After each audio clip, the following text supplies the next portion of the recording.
What's the deal, family? Welcome back to the Real Extraction channel on YouTube. It's your boy Sean, and we here with another banger for y'all, man. So look, we got athletes who were caught cheating, part 1. Okay, we about to run this up, man. I'm surprised I haven't done a video like this, like already, man. For real. But this one should be a cool one, man. As a former athlete myself, as a natural just competitor myself, as, you know, just the realest motherfucker in the game that I am. I hate when people cheat. I hate cheaters, bro. Cheaters in life, cheaters in, especially in sports, bro. Sports, oh man, I hate cheaters in sports. Just people who take the easy route out of anything, or take like a non-authentic approach to something, whatever it may be. Like, do it how it's supposed to be done. Do it right. You know, if you got to get it out the mud, get it out the mud. You know what I'm saying? If you lose, you lose. Get better. If you win, you win. Keep getting better. You know what I'm saying? But I hate people who cheat in any capacity. It could be the most a little fucking card game. If somebody's cheating, bro, I'm gonna get hot. I don't like that, bro. Get it out the mud. Play the game. Anyways, let's get into this, man. If you guys got more videos you guys want me to do that's kind of like this, send it to me. I'm in the comments on Instagram, Sean W. Tyler. Hit that like button, subscribe. All costs sees some athletes throw the rule book. An attitude of winning at all costs sees some athletes throw the rule book out the window. But once they've crossed that finish line or climbed that podium, a single keen-eyed onlooker can bring all their hard-won success crash. Oh, and my bad, I gotta do it. Shouts out to Be Amazed for the video, man. Crashing down. With that, let's take a look at some shocking times athletes were caught cheating. ROSIE RUIZ. ROSIE RUIZ. If you look up the definition of cheating in the dictionary, there's a good chance you'll find a picture of ROSIE RUIZ's face next to it. Back in 1980, this athlete became famous almost overnight after she won the Boston Marathon. A complete unknown, she Wait, was she the one that she crossed the finish line with the 3rd fastest time of any woman ever recorded? I know. But once she was over the line, suspicions began to arise. After running over 26 miles so quickly on a 70-degree day, she should have been completely exhausted. But RUIZ appeared suspiciously well rested, raising questions. Was she on some kind of steroids? Perhaps a special training regimen? After several days of confusion, witnesses came forward claiming they had seen RUIZ join the race from the sidelines less than a mile from the finish. Exactly, bro. Half a mile from the finish. She was in track clothes and wearing a number, but I thought someone had just sort of stumbled into the race. Maybe somebody was a little... Further investigation revealed that during the New York Marathon 6 months earlier, witnesses had actually seen RUIZ riding the subway to the finish line. Even though she denied both accusations, the evidence was piled against her, and RUIZ was stripped of her win and record. Although you have to hand it to her, that's certainly one way to train. Bro. Dwight Howard. Subway, dog. When it comes to cheating, sometimes you need the biggest balls on the court. Or in Dwight. I'm sorry, but imagine, dog, you just ran 20. I know a lot of people who like do like distance running, like personally, right? So I know people that's ran miles, marathons, half marathons. They run them on a month. Every month they run a marathon. You know what I'm saying, bro? That shit is so hard on your body, dog. People train for 6 months to go run a marathon. People train for years just to qualify to run Boston Marathon. Imagine, bro, you doing that and somebody just run out the middle of the crowd. I'm hot. I damn near want to fight. In Howard's case, the stickiest. Back in 2016, Dwight was playing NBA-level basketball for the Houston Rockets. While the Rockets were playing against the Atlanta Hawks, officials realized the ball was covered in a tacky substance right after Howard had touched it. The rules of the NBA state that it's illegal to use foreign substances during games, so this raised several red flags. Officials wandered over to the bench and found a glaringly obvious can of Stickum, a kind of spray adhesive, in plain sight of everyone. It was once used to help players get better purchase on the ball, but it was banned from the sport in 1981. Both teams were warned, but no player was accused, and the game continued. After the game, however, Howard admitted to Houston Chronicle writer Jonathan Fain that it was him. That don't even make sense. He then also admitted to using Stickum in every game he played. Somehow the baller just laughed the incident off and no fine or charge was ever brought against him, avoiding what could have been a very sticky situation. 2012 Olympic badminton players. Of all the sports you might associate with cheating, I doubt badminton immediately springs to mind. But at the London 2012 Olympics, intentionally throwing matches became the new winning strategy for several teams. A round-robin system was used in this Olympics, which meant all teams would face each other at some point. The results of earlier matches would be used to put teams into suitable skill brackets, pitting teams of similar ability against one another. So, by strategically losing some games early on, a team could play easier matches against weaker teams at the knockout stage with better chances of winning. This was a strategy that China's team players Wang Xiaoli and Yu Yang attempted to exploit in the women's doubles tournament. Unfortunately, the South I thought that was two. This is in the most respectful way. At first, I thought that was two dudes. I ain't even gonna lie. Like, for like the first 2 seconds, I thought that was two dudes and not two women. I ain't even gonna lie. Anyways, yeah. There's another competition where there was a round robin or something like that, or some sort of tournament that happened recently, and some people were trying. Some teams were trying to like lose to get on this side where it's a little less competitive. That's it's a common thing. Korean team they were facing had adopted the exact same strategy. Jung Kyung-yoon and Kim Ha-na faced the Chinese team on the court, and the world bore witness to one of the worst games of professional badminton ever played. How bad? Well, the longest rally in the first game only lasted 4 strokes. A series of clearly intentional, basic errors ruined the game, and fans jeered and booed at the teams as they left.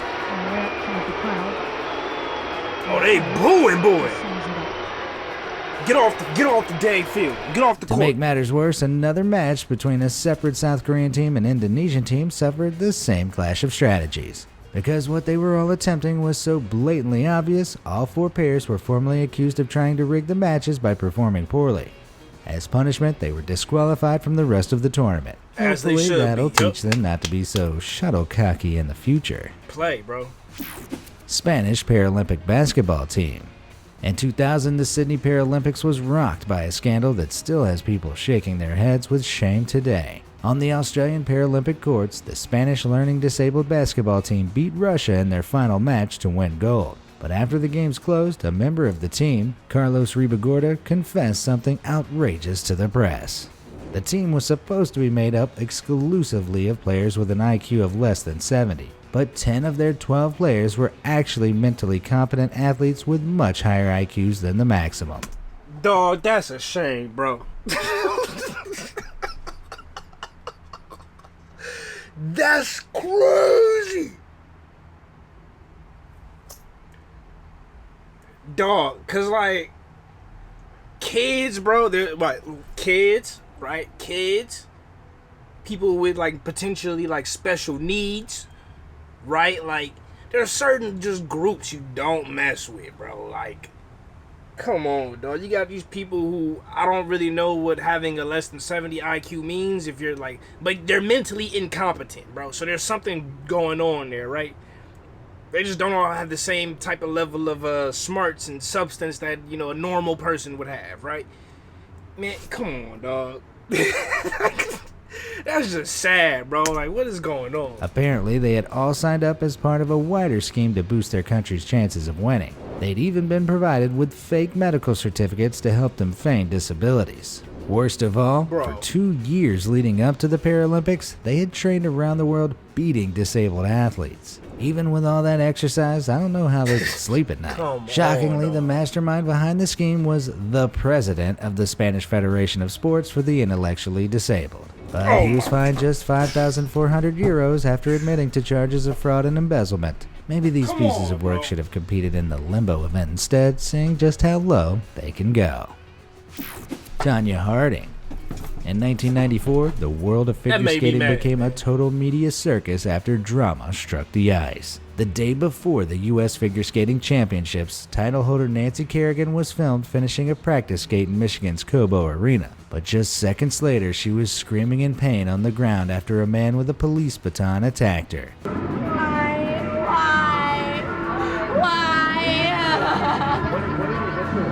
I don't know, some hard black stick. With her thigh badly bruised, Kerrigan was unable to compete. Her longtime rival, Tonya Harding, went on to take first place and was selected alongside her for that year's Winter Olympic skating team. To jail. However, police soon discovered the attack on Kerrigan had been ordered by a bounty hunter. In a shocking twist of events, Tonya Harding's ex-husband, Jeff Gillooly, and her once bodyguard, Sean Eckert, were labeled as the culprits. They'd hired the bounty hunter to break Kerrigan's leg, removing Harding's competition in the upcoming events. Although she claimed she had no part in the conspiracy, Harding later admitted that she knew her ex-husband had been involved, but she'd failed to report it. A disciplinary panel stripped her of the championship title shortly after she'd participated in the 1994 Winter Olympics. But the Olympics had been filled with some justice of their own. At the games, a malfunction with her skates saw Tonya placed down in 8th, while Kerrigan managed a silver in 2nd. Karma gets pretty icy sometimes. Yeah. That's karma right there. Back in 2009, the world of rugby was shaken to its foundations during the scandal. Wait, this is Leinster? Is this Leinster versus somebody else? The world of rugby was shaken to its foundations during the scandal now known as Bloodgate. In a Heineken Cup match between the English Harlequins and the Irish Leinsters, the Harlequins' Tom Williams was suddenly pulled off the pitch in the game's closing moments. He had blood dripping from his mouth and was told he couldn't play on, but the only substitute available was Nick Evans. Nick had also been injured earlier in the game, and under normal circumstances, the rules state that a player can't be subbed out more than once per game. But thanks to an exception in the rules specifically regarding blood injuries, Nick was allowed to hobble out regardless. Fortunately, Nick was exactly the type of player the Harlequins needed at that moment to have a shot at winning the match. It seemed like a bloody good stroke of luck. But as Williams headed towards the bench, the cameras caught him winking to his teammates. Would you be winking and smiling after a supposed injury to your face? Something definitely wasn't right, so the European Rugby Cup set up an investigation into the substitution. They found Williams had been given a fake blood capsule by the team's physiotherapist in order to allow Evans back on at the critical moment. It was an illegal tactic orchestrated by the team's chief executive, Dean Richards, who was accused of 4 similar incidents. Richards, Williams, and the physiotherapist all received bans from the sport, and the Harlequins club was slapped with a £260,000 fine. Worst of all, the Harlequins cheating didn't even bag them the win. To this day, the BBC claims it was rugby's biggest scandal, and I'm inclined to agree. Well, either that or the 2009 alternate away kit designs from Stade Francais. Yikes. Michael Pineda. Shaking my head, man. Shaking my head. In sports like baseball, one fumble can be the difference between victory and defeat. But back in 2014, New York Yankees pitcher Michael Pineda simply couldn't get a grip. As his team faced off against the Boston Red Sox, the Major League Baseball pitcher decided to up his game by using pine tar to improve his grip on the ball. I remember this. He placed a small patch of the sticky substance on his neck, with his plan being to discreetly rub the ball there before throwing it. But not discreetly enough, it would seem. Before long, the Red Sox coach had spotted something afoot and was informing the referee. And funnily enough, at the same moment the coach complained about Pineda, a fan in the stalls could be seen pointing out Pineda's obvious faux pas. After several umpires checked his hands and neck, Pineda was immediately ejected from the game. In the 10 games following, the rules of Major League Baseball state pretty clearly that you can't use foreign substances on the ball, but this wasn't the first time Pineda had been caught cheating like this. He'd used the same pine tar in a previous match against the Red Sox and had even been caught on camera having obviously applied it. Maybe Pineda just wanted to live up to the pine part of his name, but this was hardly a pitch-perfect way to go about it. 2012 Olympic Women Weightlifters. The final lift of the 75 kilograms category at the 2012 Olympic women's weightlifting event was an incredible moment for everyone watching. Both Svetlana Podobedova and Natalia Zabaletnaya had set new Olympic records for women, with Podobedova taking the gold for Kazakhstan. In doing so, she'd pushed Zabaletnaya of Russia into silver and Belarusian lifter Irina Kulesha to third. They all made lifting weights look natural, except there was nothing natural powering the performance of these ladies. Despite testing clean for illegal performance-enhancing drugs at the time, the International Olympic Committee began reanalyzing athlete drug tests in 2015. Thanks to an advance in technology, the committee were able to pick up previously overlooked substances, catching past cheaters who thought they'd gotten away. Bro, even in the gym. Even in the gym, bro. Get it real. Get it natural, bro. Get it natural. Your arms ain't big enough, eat more food and do more curls. Your chest ain't big enough, eat more food and do more bench press, fool. The hell? You over here looking like the Hulk. You can't even jump like him. You can't even do what the Hulk do. You not even green. You not even green. You taking all these pills look like the Hulk. What's you doing, bro? Get in the gym, get it natural, call it a day. Away with it. The reanalysis revealed a list of athletes who had clearly violated anti-doping laws, including 3 names you'll recognize: Svetlana Podabadova, Natalia Zavalotnaya, and Irina Kulesha. All 3 of the muscle-bound matriarchs were disqualified, stripped of their medals, and had their Olympic records nullified. So even though they were pumped up on steroids, they still managed this all-natural fail. Femke van den Driesche. While some athletes work to improve themselves, others work to improve their methods of cheating. That was a sad fact that became clear back in 2016 after cycling champion Femke van den Driesche became the first ever athlete to be caught mechanical doping. That's a fancy way of saying she'd hidden a motor in her equipment to make the race easier. She was competing in the cyclocross championships when she suddenly stopped mid-race, claiming there was a problem with her bike. But on closer inspection, officials spotted wires and a battery concealed under the bicycle seat, leading to a motor hidden in the crankshaft. Van den Driesche was able to turn the motor on and off inconspicuously through a Bluetooth button attached at the handlebars. This turned the crank and helped push the pedals at key points in the race. Like here, where on a difficult climb, Van den Driesche was seen easily pulling away from the group with very little effort. When asked to deliver her defense, she claimed the bike belonged to her friend Nico van Mulder. Even though he confirmed her story, the rules at the time stated that the responsibility for the bike was all hers. She was hit with a 6-year ban from professional cycling and a fine of 20,000 Swiss francs, which is just shy of $21,000. Before being stripped of all her previous titles. Guess she should have pumped the brakes on that plan. Have you ever been caught cheating in a sport before? Or Wow. Don't cheat, bro. You gon' get caught. Just do it the right way. Even if you don't get caught, you're probably not gonna win. Like, you know what I'm saying? Like, you obviously cheated because you ain't good enough. So you're not gonna win. So don't cheat. Don't get caught. Don't take L's. Don't be stupid and be a goofy. Don't be a goofy, bro. Just get it in how you supposed to and do it right, man. If you lose, you lose. If you win, you win. Anyways, man, hope you guys enjoyed that video. Send me more videos if you guys want me to do part 2, or there's other like cool sports videos you guys want me to check out. You guys know what to do. Hit that like button, subscribe. I love y'all. Appreciate y'all. Remember to keep it real. Real is rare. Real always reaches everyone. See y'all next time. Peace.